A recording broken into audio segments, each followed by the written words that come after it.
The Galactic Health Authority had issued an unprecedented decree: all human-origin, junk food, products were hereby classified as biological weapons and banned across 12 sectors of inhabited space. The reasoning was clinical and devastating. Earth's processed foods were creating what alien scientists called recreational addiction syndrome, a condition where consumption patterns overrode rational decision-making, creating dependency that transcended species boundaries.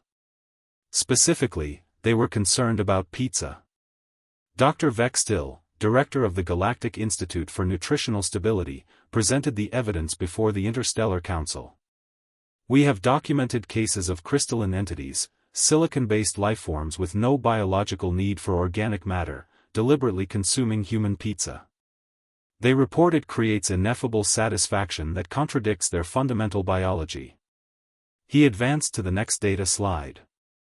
Gaseous entities have been observed deliberately condensing into solid form to consume chocolate. This is energetically inefficient and serves no survival purpose. Yet they continue. A telepathic caller questioned nervously, "What about the Zilonians? They consume through photosynthesis exclusively." "Precisely my point," Vextil said grimly. "We have documented 17 cases of Zilonians abandoning their natural feeding process to consume human hamburgers. They are risking malnutrition for this experience." The council fell silent.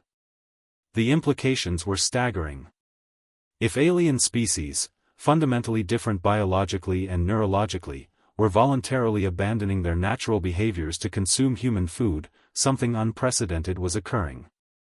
The issue, Vextil continued, is that humans have engineered their food to trigger reward pathways in their neural systems. Salt, sugar, fat, and complex flavoring compounds create a hedonic response that bypasses rational consumption. When exposed to these compounds, species across the galaxy exhibit identical addictive responses. He paused meaningfully. Humans have weaponized pleasure itself. The ban was implemented immediately. All Earth food imports were confiscated. Distribution networks were destroyed. Restaurants were closed. The 12 sectors were declared junk food-free zones. Yet something unexpected occurred: a black market emerged. It started small, a single crystalline smuggler moving contraband pizza through space lanes. Then it exploded. Within months, an entire underground economy had developed. A slice of pepperoni pizza traded for more credits than luxury goods. A bucket of fried chicken could purchase a small spacecraft. Commander Kethvor was tasked with enforcement. He had successfully shut down weapons trafficking, drug smuggling, and illegal AI distribution. Yet pizza continued to flow through the black market like an unstoppable tide. He tracked a shipment to a remote asteroid mining colony. When he arrived, he expected to find desperate addicts. Instead, he found something more complex. In a hidden facility, he discovered a gaseous entity, a being of pure energy, attempting to maintain solid form while consuming something called nachos. The entity was struggling, its form flickering, clearly suffering physical distress. Yet it continued consuming. Why? Kethvor demanded.